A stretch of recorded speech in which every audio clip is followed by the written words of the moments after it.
My name's Adam Pecora, and welcome to Requiem for a Tuesday. Down, down, down, down, down. How's it going? You like my high quality production value? Probably could have used that song rights free. Didn't need to look into it. I got a voice of my own. Do just fine. How the fuck are you? We're back. We got a big one today. Whole lot to get into, as always. But actually this time. Let me do the plugs. You know the drill. Linktree/RFAT will get you everywhere. RFAT.bigcartel.com for the merch. Follow me on Instagram at adam.rfat. We got music, multiplex, WolfX, albums streaming everywhere. We got EPs. We got whatever. Check out Justice's stuff, Microwave Minutes. All beautiful things. And they're all linked in the description below. As always. So a little quick rundown there. We're moving on. Because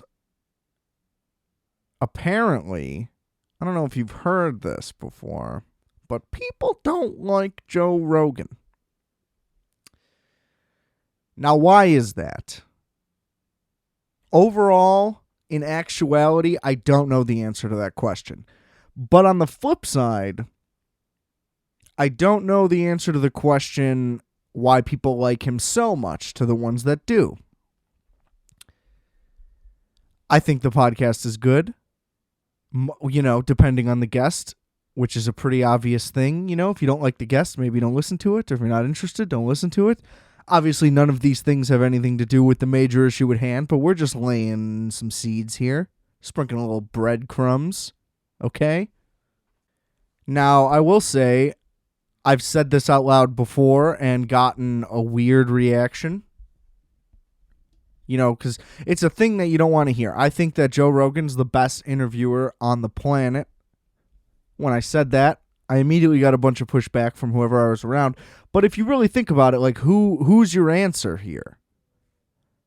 Because, like, yeah, is he the most skilled at asking the poignant questions that you want? Not necessarily, no. So I don't mean it in that aspect. But who is interviewing such a diverse array of people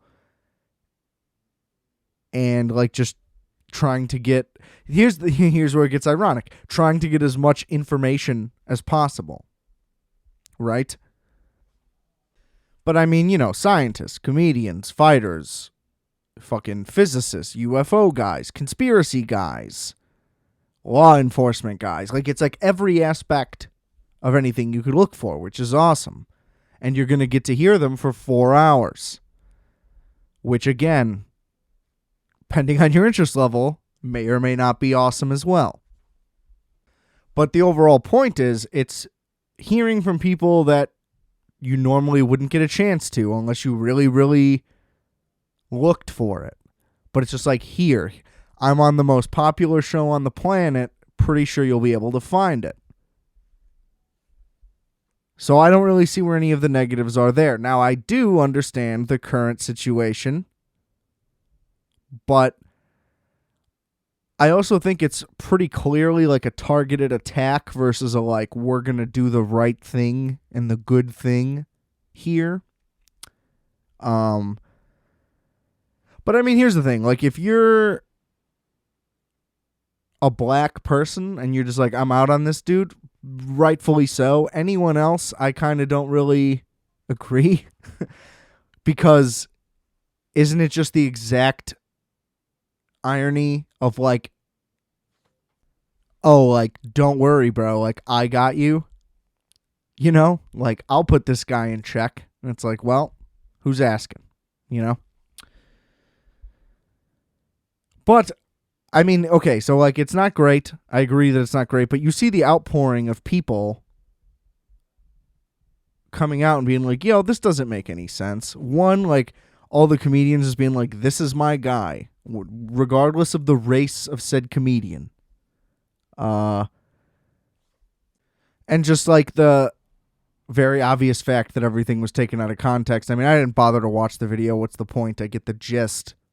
You know, I understand what I'm going to be seeing here. But it kind of all goes back to, I always bring up the Kevin Hart example of like, oh, this video surfaced. Like, nothing surfaced. It's been on the surface the whole time. There was no secret. Nobody caught a hidden camera video. There wasn't like a leaked thing. You just dug through what already existed and you're like, oh, but look at this. Did you know? It's like, it's all been out there. None of this was a secret. That's just what always bothers me the most. Like, nobody like did detective work and like uncovered something huge here. Like, Louis C.K., for example, openly said the N-word many, many, many times. Somewhat to intentionally make people uncomfortable. Somewhat to just be like, I'm saying the word. I watched him say it in front of Chris Rock in like an interview with Seinfeld and somebody else. Bill Burr, maybe? I don't remember. And that was shocking. But my point is, like, obviously nobody's going back for Louis now. I think he kind of got the damage that was done to him already. But it would be like if you went to his clip and, like, look at what he said. And it's like, well, we all knew that. That was already there. Again, that's the reason you know who this man is because of this. You know, I always viewed Joe Rogan for a very long time as the Fear Factor guy because I was 7 when that came out. And I didn't know he did anything else. And then I was like, oh, the UFC. Now he's doing UFC? That's weird. And then after that, I was like, he's a comedian? I literally didn't know the whole time. Not that that's really relevant, but I'm just saying. I just think that the coordinated effort of it all is really why you shouldn't hop on board. Because 5 days ago, it was vaccine stuff, which is like, shut the fuck up. Like, okay, here's the thing. If you don't have it by now, you're probably not going to get it. And if you were on the fence, Joe Rogan shouldn't be the reason to sway you. He says that openly all the time. And that's the thing. Like, most of the outrage about the show clearly comes from people that don't listen to it. And I'm not one of those people who's like, bro, you got to listen to this. Like, it'll change your life. It's like, no, it's just very good conversation a lot of the time. And sometimes I'm completely not interested. And so I just don't listen. But regardless, when I do listen, I don't take it as gospel. And I'm like, Jesus Christ, everything this guy fucking says, I need to change my life. I need to get on T. And I need to start throwing kettlebells around. Like, I don't think that way at all. I never will think that way. And he's not going to change my opinion otherwise. It's just like, at some point, somebody needs to take responsibility for their own life decisions and stop blaming a comedian on the internet. It's just so silly. Especially because most of his points that he's making throughout the entire thing, again, like, if you actually listen to what he says versus like the small clip someone put out to make it look like he said something else, he's always just like, look, this is what I think, and I'm interviewing these guys so I can know what to think. Right? And I mean, it is accurate. There aren't treatments for COVID, and they are suppressing all of them. You know, half the goddamn country thought he was on horse medicine. All you got to do is look into it and realize that that is not accurate. And also just listen to him say how that's not accurate, how he got it from his doctor. But once it's already released by someone else as a, like, this is a definitive article that is true about what is being said on this show, people are just like, oh no, I'm not interested. This man does need to be stopped. And it's like, not really. It's just a non-issue. Again, if we're going to go to the slur thing, I get it if you're out. But I do also get that there is a context to things. And if you're like, I don't care the context, I'm out, then that's fine. But it's just ironic when it's like, oh, we're going to stop this guy from misinformation, but it's not accurate. Misinformation for who? You know, you repost a clip and you make him yellow on CNN and just make him look like shit and be like, look at how terrible this guy is from taking this message. That's misinformation. It's fake. You're telling everyone a false narrative. You're telling someone information that is not correct. You're saying, oh, this guy took horse medicine and now his skin's yellow. Like, that's not true. Neither part. Yet there's not one critique of that. It's just, it's a very clear hypocrisy that shouldn't have any merit. And the thing is, like, what are you going to kick him off Spotify? That's not going to kick him off existing, first of all. He could just go back to doing the show on YouTube and maybe they'll restrict some stuff, sure. But I'm just saying, like, to be like, we're going to get on this company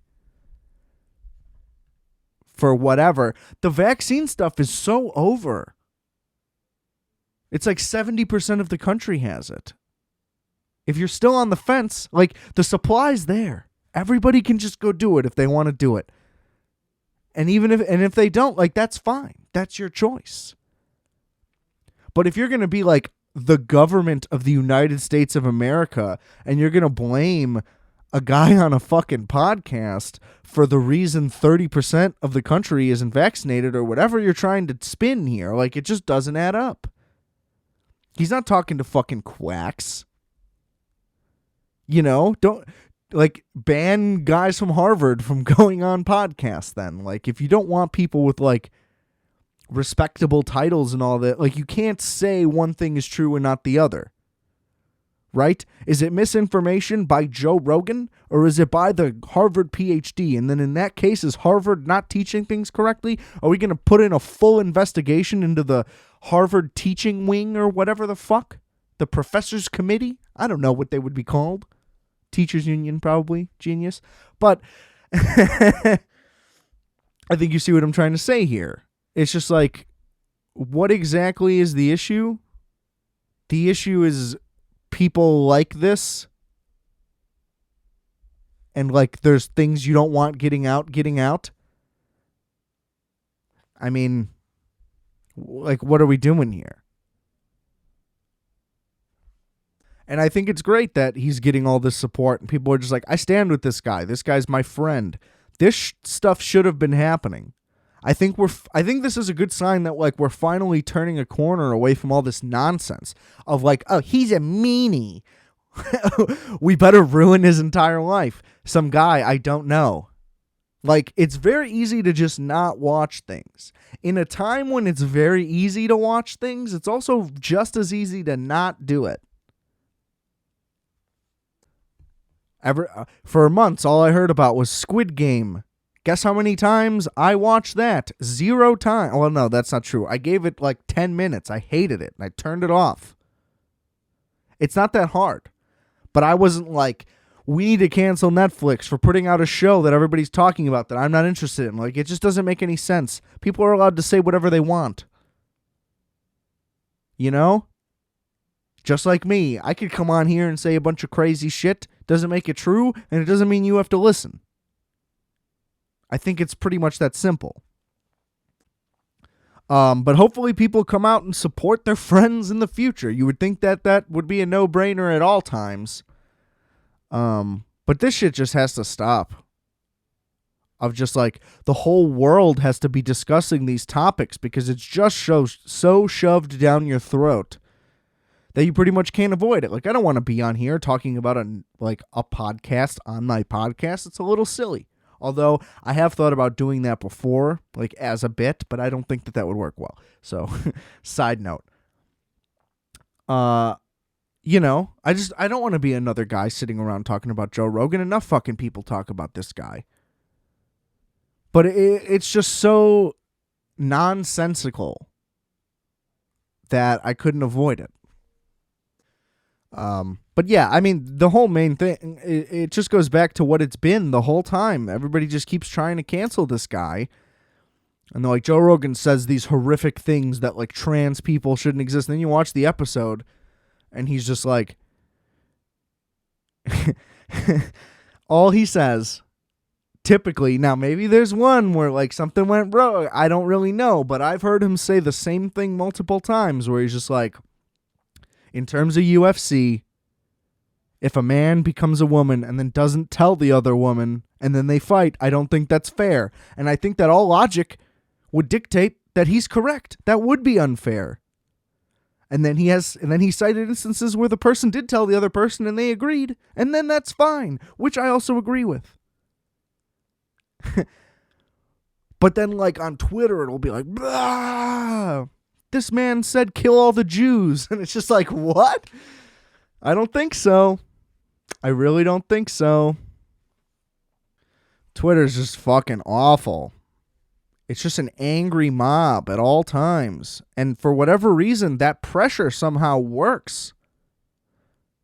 I don't get that either. You just see a bunch of text on a website and you're like, we better change the whole business right now. It's like, or what? You know? I really think a really good solution would be there should be like a policy that you can't write articles based on what happens on Twitter. Let it be self-contained and then nobody else has to worry about it. You know, why am I opening my news app and the first thing is like Twitter stuff? It's like, if I want, I've said this a million times. If I wanted to be on Twitter, I'd go on Twitter, but I don't, so I don't. Yet it just keeps hammering in my face. Fuck. Honestly, I'm glad the Olympics are happening. We need more Twitter outrage at China. Let's get the enemy. The real enemy. Okay? We got to take those bastards down. And that's the thing. People on Twitter are probably like, did you know the way people are treated in China? It's like, yeah, most people do. It's a pretty terrible place for a lot of the people that live there.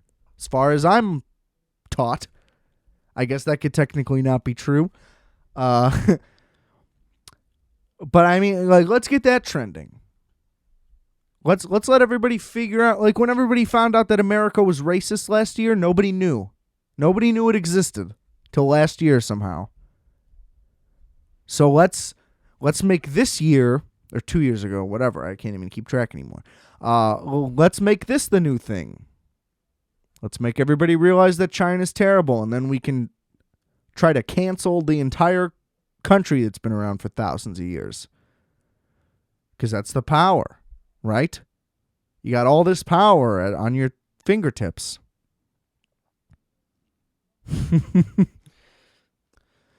But whatever.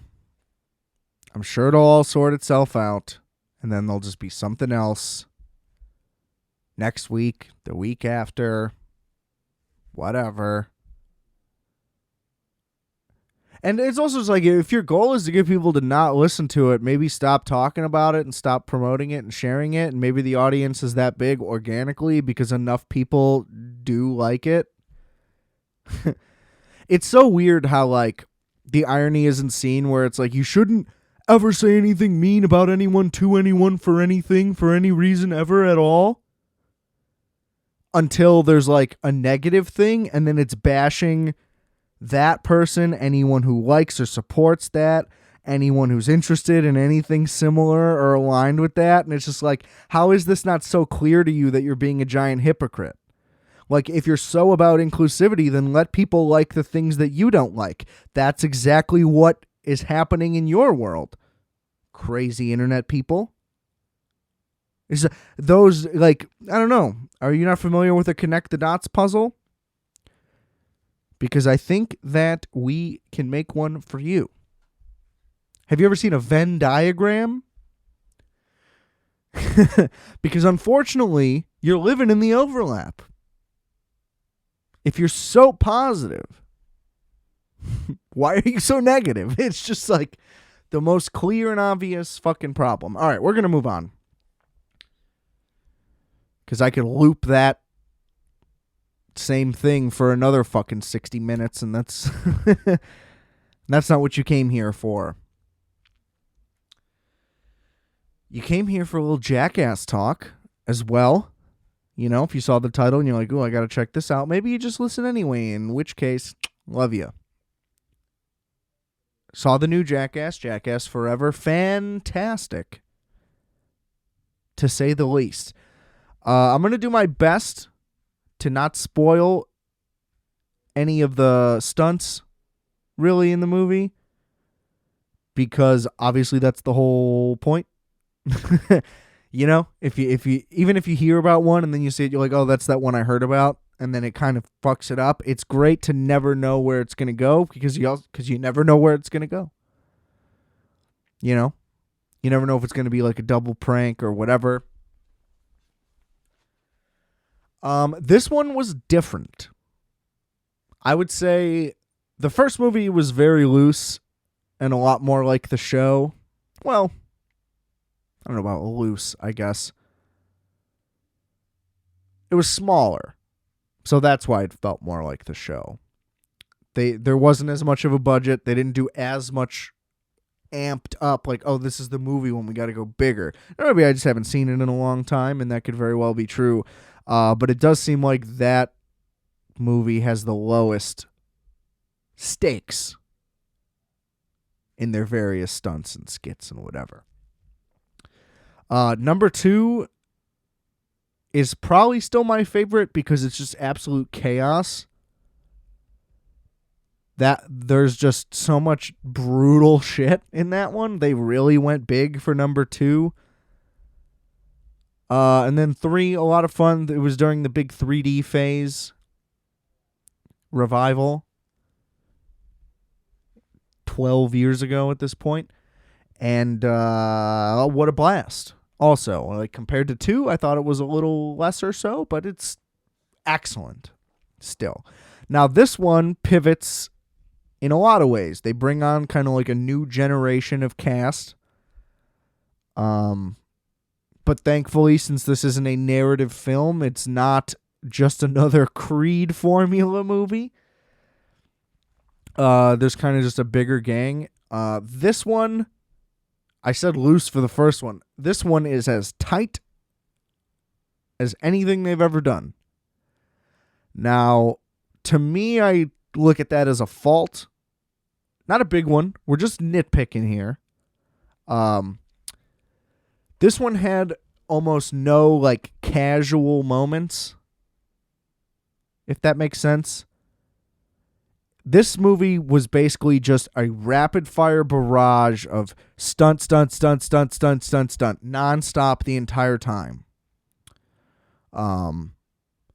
Whereas now maybe watching back it wouldn't be like this, but I felt, even in the theater at the moment, like the other ones just had more of like hanging out also in there.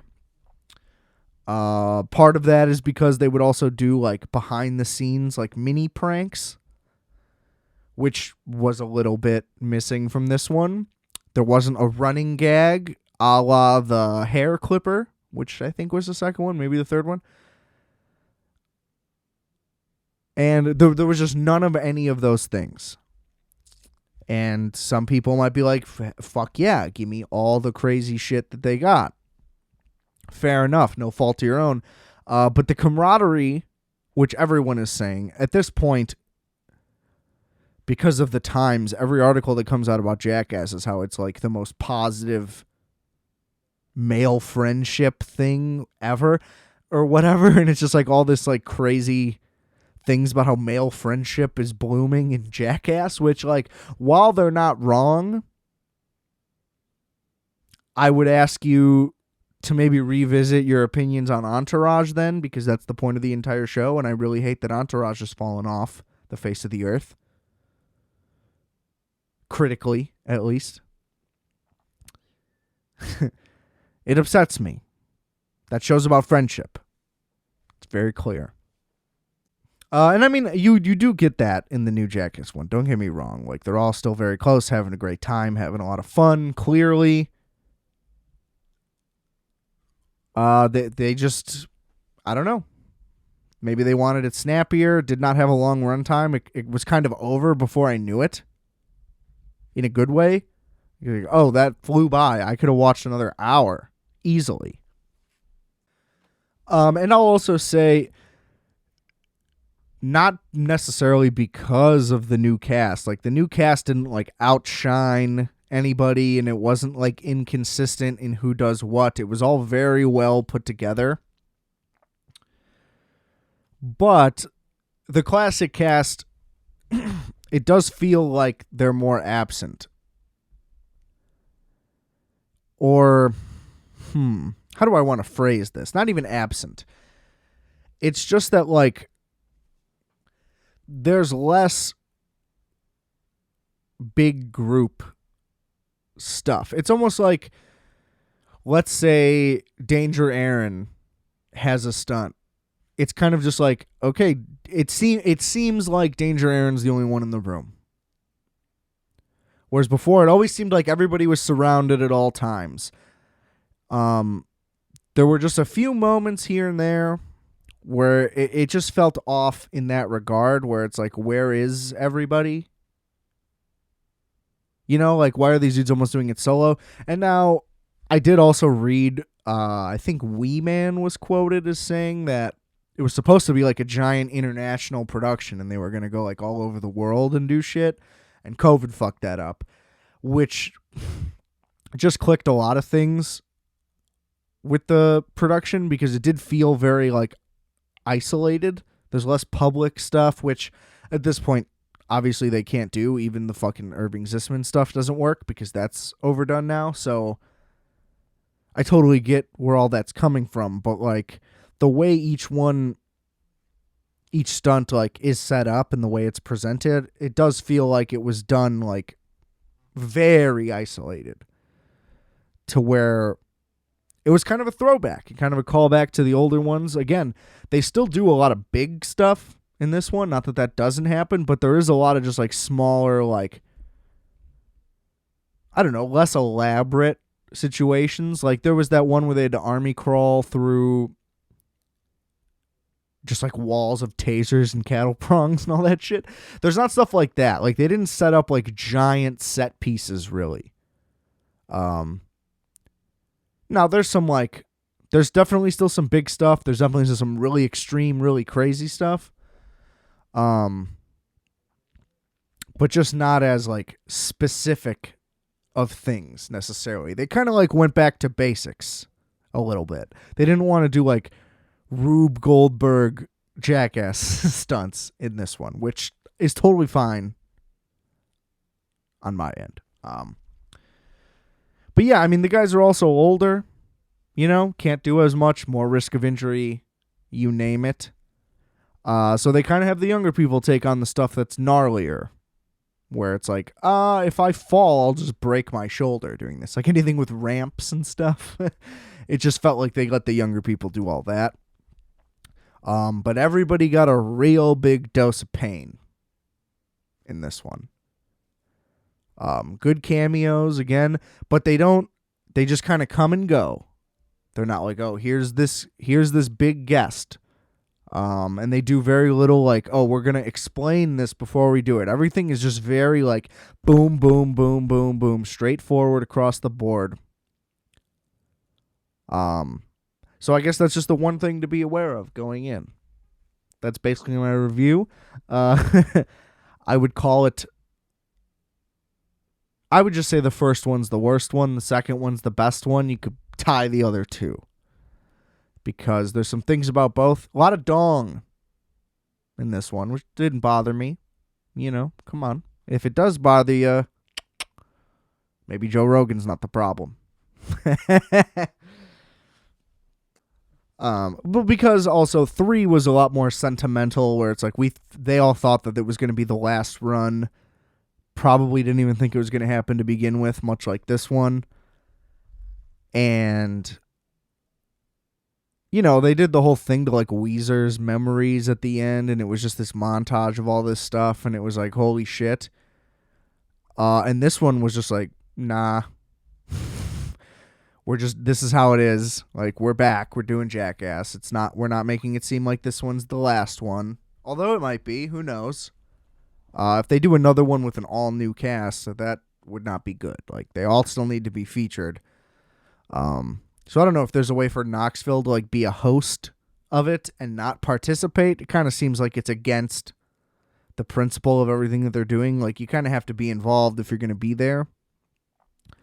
But hopefully there would be a role. I could watch these every year. Be a lot harder for them to come up with stuff, sure. But I'm just saying, like, there's never a time when I'm like, that's enough of this. They've done it all. Like, no. Keep it coming. Keep it coming, boys. Great stuff. Also, definitely see it in theaters if you can. It's just way more fun being in a group, listening to everybody react. That's my opinion anyway. And it's crushing at the box office. The box office. Also, I should mention, I read a thing today that they were like, Jackass crushed Moonfall. And it's like, yeah, who the fuck wants to see Moonfall? And their point was basically, oh, this was a large budget movie, so it should have done better. It's like, yeah, just because the movie has a big budget doesn't mean it's appealing to anybody. Every trailer for that movie makes that movie look horrifically bad and stupid. Oh, the moon's coming to Earth. Okay. Oh, we're going inside of it, and it's like, what is this? Who asked for any of this? They're doing like a hollow Earth moon, hollow moon. That's also crap, and it's just all of it just seems so fucking dumb. Whatever the premise is, I don't care if I'm right or wrong about that. It looks awful. I'm sorry. That doesn't look like a movie I would ever want to see. And the fact that it wasn't directed by Michael Bay was shocking to me. I mean, hey, though, I get it. If you're in Moonfall, must have been a nice payday. But Jesus fucking Christ. How could you have ever read that script and been like, this is going to be awesome? Like, there's just no way. It's fucking stupid. All right. We're going to pivot once again. So, FX/Hulu or whatever, just Hulu, I don't understand which is which, or if this is part of that. But they just dropped the first 3 episodes of Pam and Tommy. For those of you who don't know, haven't heard, or whatever, I'm telling you anyway if you have. Pam and Tommy, Pamela Anderson and Tommy Lee, had a sex tape stolen from their home in the 90s, and it became a massive sensation. Pre-viral, before that was a term anyway. Very early internet situation. I have no particular interest in this story, or these two people individually or together. I saw Seth Rogen's in it. That was a good sign for me. And I was like, fuck it. I'll check it out. I keep seeing ads everywhere, whatever. We'll see how it is. The first episode is excellent. Absolutely excellent. It sets up everything you could possibly need to know. You know what year it is, which is important. But you know who's who, who's what, who acts like what, what's going on. Like where did this all stem from? And basically, Tommy Lee was getting work done on his house. He was fucking over his contractors, one of which was Seth Rogen's character. And he fucked them over even further. He just kept wanting changes, didn't give them any money. They tried to get their money. He said, fuck off. And they were pissed and stuck in a lot of debt. And so he comes up with a plan to rob the place. Which I hope that this stuff is accurate. I don't know how accurate the actual thievery element was, but hell of a time. This guy lugged an entire safe out on like a fucking hand dolly. So I hope that part's true. And then the second episode is basically all backstory, so you can kind of understand how Pam and Tommy got together and the whole thing happened. And basically they met at a club and got married 4 days later because they're both nuts. And the people who play everybody are excellent. Now, I don't know how accurate Rogan's portrayal of that guy is, but he's crushing it. He's like, I can't tell if I like him or if he's weird or what the deal really is yet. I'm sure a lot more will unfold over time.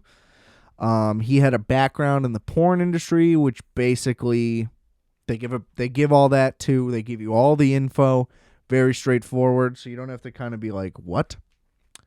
What is this connection? They give you all the connections you need to know, so everything all makes sense, which is nice.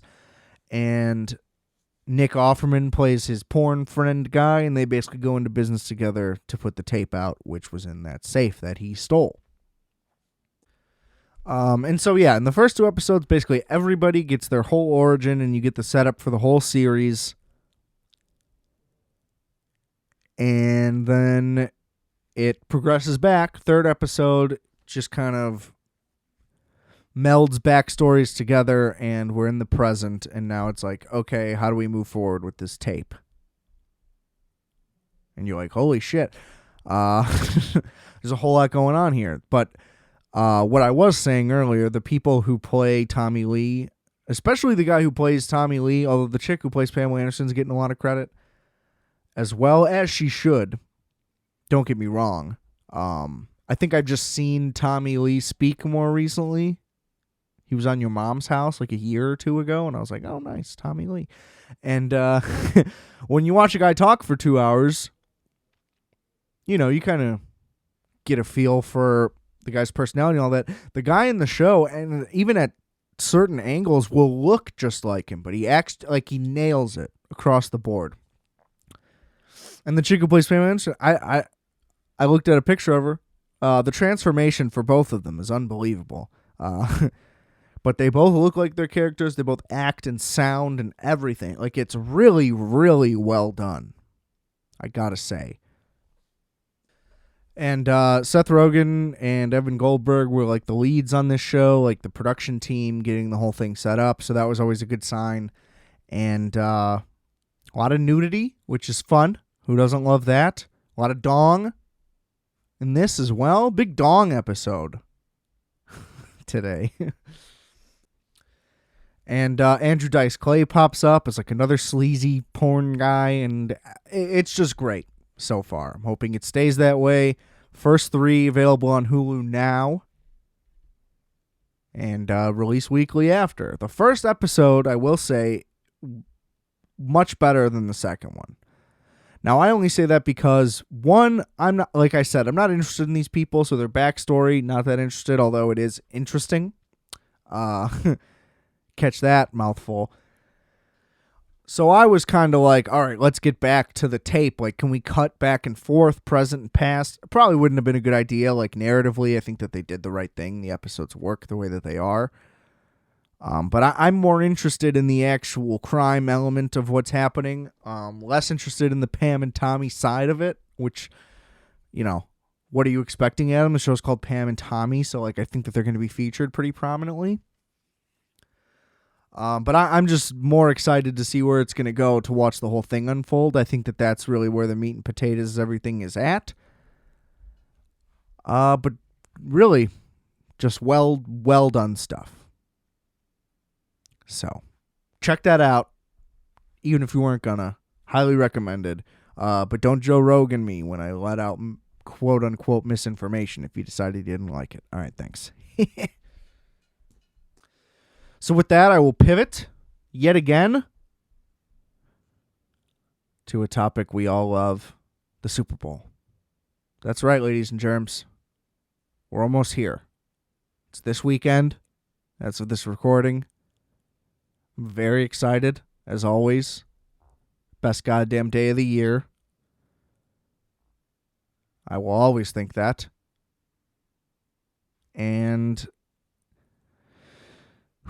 what's going to happen? You tell me. I'd love to know so I don't lose a lot of money, but I'm going to put a lot of money down. Anyway, I'm taking Bengals. I talked about this a little last week. Not much has changed, I'll be honest, so I'll kind of keep this one brief if I can. I really just don't, again, unless Aaron Donald is the MVP of this game, I think the Bengals are good. Now, I don't mean like literally he wins Super Bowl MVP. That would probably go to Stafford regardless, just because it's all so fucking stupid. Like, I get when Brady won for the Falcons game, but at the same time, it should have been James White. I think as I was watching it, I was like, you give it to Brady just because they won the game, but like James White was the MVP. But I get it, the comeback, whatever. I'm just saying. Stuff like that. I don't think... Here's the thing. Okay, let's say Jalen Ramsey shuts down Jamar Chase. Let's say Jamar Chase has one catch for 7 yards the whole game. Well, who's guarding T. Higgins? Who's guarding Tyler Boyd? Who's guarding C.J. Uzomah if he plays, which I believe he'll be good to play. But that's my point. Like, they're a 4.5 point favorite right now, and I just don't see it. Stafford's gonna throw 2 to 3 just backbreakers of bad decisions. He's gonna throw gift balls up like he does every game. Every time I see him play, he throws up 2 or 3 a game. Again, back to the Tart one. As long as the Bengals just catch the ball, like, they're going to be in good shape, I think. I don't think their running game is a threat at all. Like, at all. They need 2 men on Kupp every play, no matter what, and they should be fine. Now, I know I mentioned, look, if Jamar Chase is covered, then what? I get it. Even if Cooper Kupp is covered, who's covering Odell and who's covering Van Jefferson? I get it, but I don't know.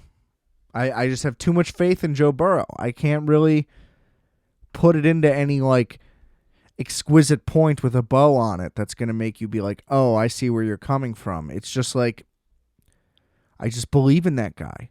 He just doesn't seem like he's going to lose the game.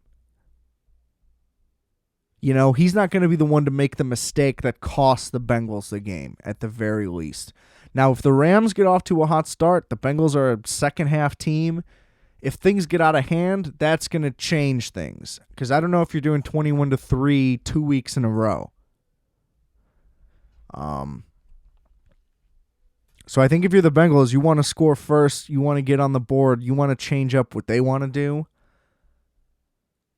Because if you put Stafford in situations where he's like, oh, I gotta go score, he'll fuck up. That's just my thought. I think Hendrickson could wreak some havoc, and we'll see. You know, this one I'm way less definitive about. Like last year, I was like, the Bucs are going to win. Now maybe on my pod.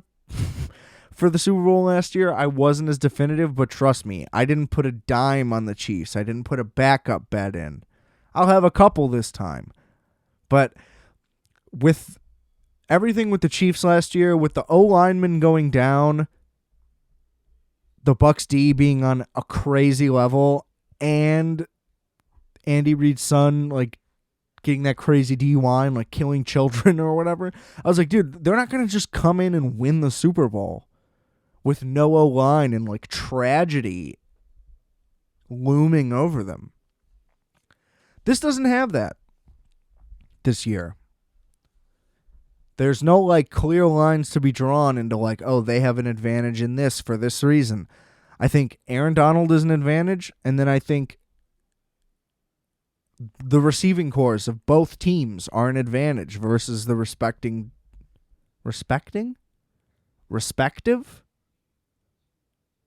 whatever, the opposing defenses. I'm just hoping for a great game, and I'm hoping for the Bengals to win. I think that would be sick to see a team get their first ring. It would be cool for Stafford to get one, but it's not the same as, like, a guy who went every year couldn't get one. Like Elway. Like, he's not Elway, because he never had a chance. He never sniffed it. And the couple games he did play in the playoffs, he was terrible before this. Now, their team was severely undermatched. Like, you know what I mean? Like, they were not in position to be winning the playoff games that they were in. But I'm just saying, like, yeah, he was good on a bad team, but he didn't elevate that team. Again, not his fault. The team was that bad. So he did elevate them technically, but not to another level. And so it's like, yeah, I feel good for him. Now he gets to be a normal quarterback and he gets to play in the playoffs. But, am I like, oh, Stafford deserves a ring? I think that narrative is crazy. Oh, I'm going to root for Stafford because of what he went. Like, no. I'm sorry. You were a loser forever and now you just deserve a Super Bowl? Come on now. Aaron Rodgers can't win another Super Bowl. It's been fucking, what? I was going to say 10 years, but it's been so much longer. It's been like 14 years or whatever since the Packers won that Super Bowl. Now, trust me, I definitely am not rooting for Aaron Rodgers when I say that, but I'm just saying, like, that's a guy who's been on, like, a drought, who, like, should be there. Nobody ever, like, all this time in Detroit, people weren't like, Stafford's a Super Bowl caliber player, but, like, you know what I mean? Like, the Lions shouldn't be there because of it. It's like, I don't know. I don't know how to exactly explain what I'm thinking, but basically, just because you got your ass kicked for a really long time doesn't mean that, like, the world should be rooting for you now. Plenty of guys get their ass kicked forever. They go to a new team and they don't get these opportunities like this.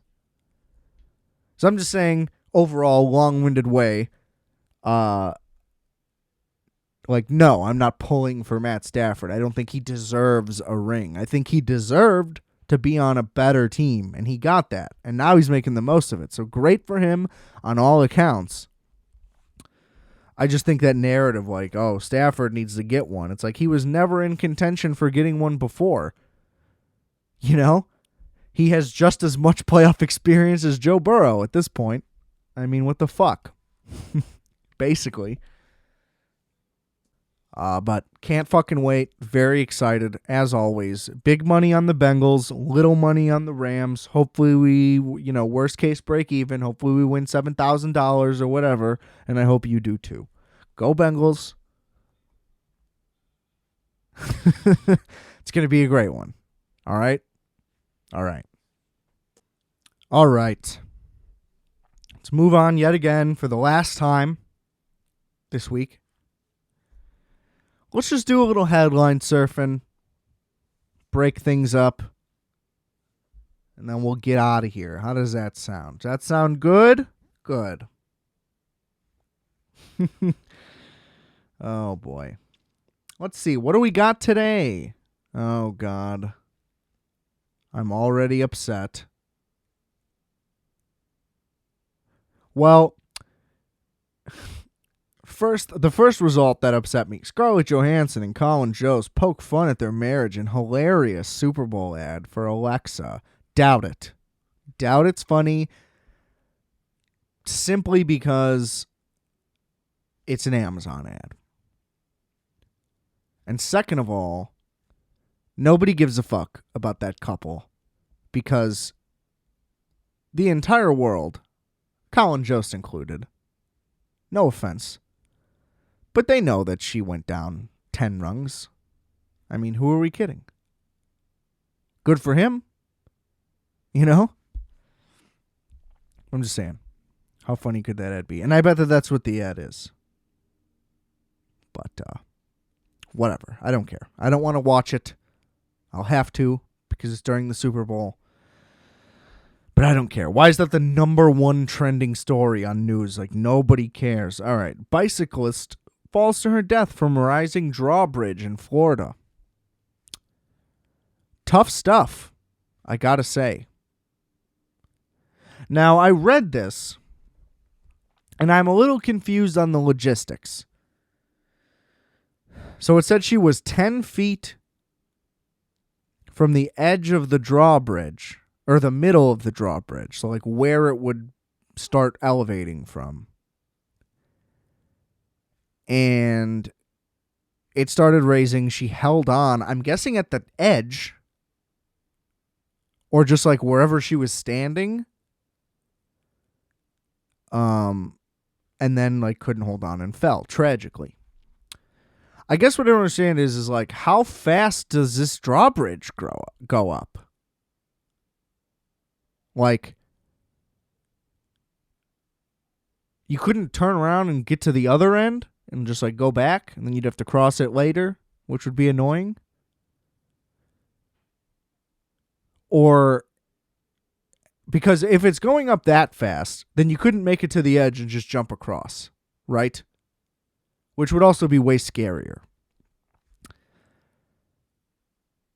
But it said she had a bike. It's like, I don't know. Couldn't you get on the bike and just like go to the other end? Or whatever?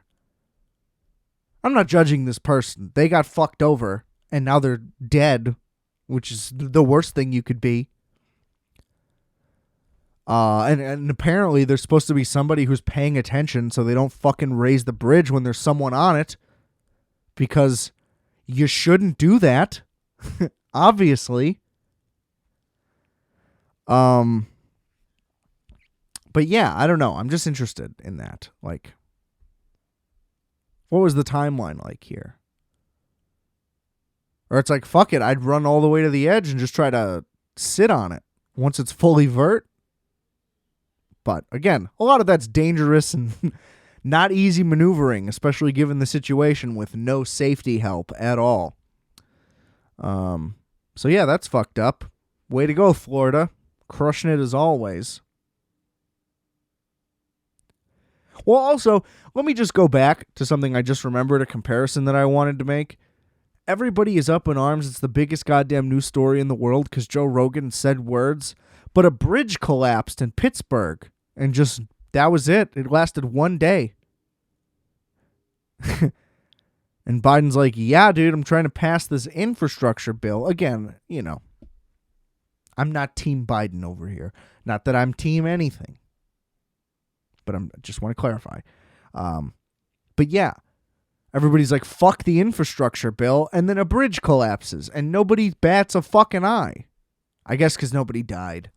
So they just got away with it. But still, I mean, how is that not a story we should actually be talking about?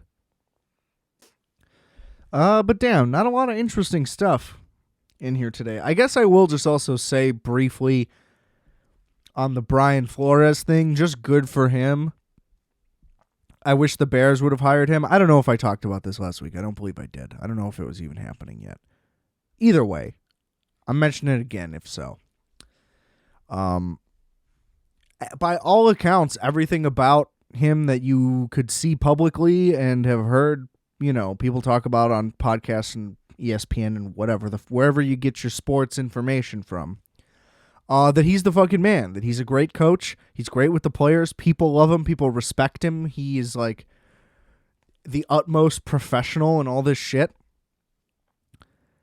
And I mean, I was shocked he didn't get hired like the day he was fired. I'm surprised he was not the most coveted person to get a job. The Dolphins weren't good, and then all of a sudden they were just good. And again, you know, this year they were not. But then they ended up with a good record at least. Like, he salvaged what should have been a horrendous season, which apparently would have been something the owner would be into. And the guy just gets no credit. Again, in Miami. Overall, I think the general consensus is that this whole thing is fucked up. I thought it was fucked up when he got fired to begin with. Didn't see it coming. And I said, fuck yeah, bring him to the Bears. You know, and the Bears want to do their own thing, whatever. But I absolutely believe him. He has no reason to lie about any of this and to make all this shit up. Like, he's not Jussie Smollett here. And he wants to work in the NFL. Like, he's not doing this to just, like, be some lightning rod who's getting media attention. He's like, dude, this is really fucked up. Because he knows how qualified he is. Everybody else knows how qualified he is. Okay? And, like, for Belichick to just, like, fuck up and text the wrong dude, I could see that simply just because he's old. I could see how he could fuck up using his phone. Now, you should realize who you're texting regardless, like, sooner. At any point, you should be able to realize you're texting the wrong guy. So, I did see a thing that was like, in theory, did he do all of this on purpose, knowing the dominoes would fall? Blah, blah, blah, blah. Or did they have a phone call and then said the text or whatever? I don't think that there's some conspiracy between those two guys as much as that would be fun.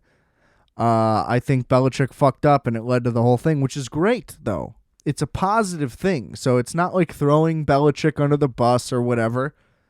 He's just like, yo, this is fucking stupid. And it totally is. And the Giants say the timeline doesn't add up. Maybe it doesn't. Whatever. And the owner of the Dolphins saying he didn't offer him money to lose. Don't believe it. He definitely did. And Elway to be like, oh, I wasn't drunk at the meeting. We totally took it seriously. It's like, yeah, very easy for you to say. You know? Well, this guy said this, so my response is just like, no, the opposite thing happened. But it's like, why would he make that up? Of all the people, too, that he would go to John Elway, who's like already an NFL legend. He could have named a GM, I don't know. Let's say he interviewed in fucking Tennessee, which he didn't. But I'm just saying, like, who's the GM of the Titans? Couldn't tell you.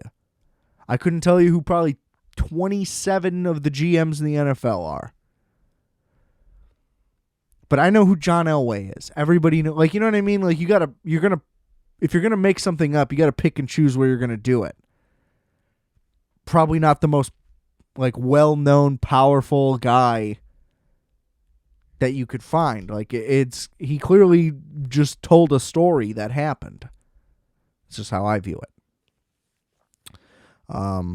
So yeah, it's total bullshit, man. And he's probably still not gonna get a job. Well, I think all the jobs are full at this point, probably. The Saints might still be available. I don't know. But the Dolphins hire some guy, like offensive coordinator for the Niners. Doesn't make sense. Now, maybe that guy will be fine. I don't know.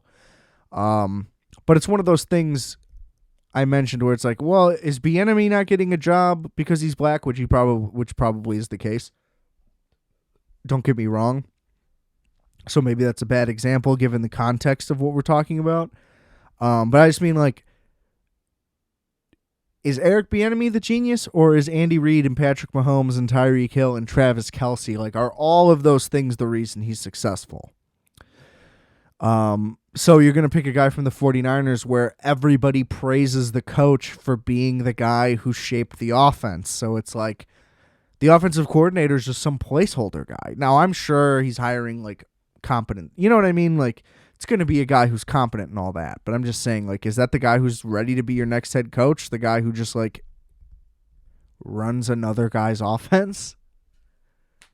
I don't know. It's typically not where I would look. So fuck them. I hope the Dolphins fail spectacularly. I hope they're horrific next year. You know? And I hope Brian Flores gets a job, but he's probably going to be blackballed now. You know, he's just going to be the new Kaepernick. That's how this league's going to treat it. And all the articles can come out that they want about how the NFL, like, all the publications are right saying the NFL should do better. And the NFL can release all the statements they want saying the same thing. And Goodell could come out and do the same thing. But this guy still doesn't have a fucking job. They're still not, they haven't actually done anything yet to change anything. I hope he doesn't drop that fucking lawsuit, and I hope it goes. I hope it works. I hope he gets his fucking money, because that guy deserves it. Been through way too much fucking bullshit. It's just crazy. And then, like, Lane Kiffin's going to go get another job somewhere. I get it that he's, like, confined to college again at this point. But I'm just saying, like, clowns are running around just not succeeding and doing horrible jobs and just keep getting more and more and more. And then you got the most qualified guy you could find, you know, at home, sitting on the couch, trying to figure out what the fuck's going on. It's just total nonsense. So, that's just where I'm at with that. Boy, it's been a lot of fun. It's been a pleasure. Great to chat with y'all here by the fire. I don't know what I'm talking about. Everything's linked in the description below. Rate, review, and subscribe to Requiem for a Tuesday. Please, please. Goes a long way. Give me those 5 stars. Give me those, you know, little reviews. Say, hey, this guy's the best. Check him out. He's nothing like that Joe Rogan. Get the merch, rfat.bigcartel.com. Check out Microwave Minutes, available to listen to and in some cases watch all over. And And check out the music, Multiplex and Wolf X. Available everywhere. And even better than everywhere, it's available right here. You just click that little drop down. All the links are right there. Isn't that nice? Isn't that nice what I did for you? All right. We'll talk next week. Or I will. Anyway. But before I go, I just want you to remember, I are fat, you are fat, we are fat. Calculator.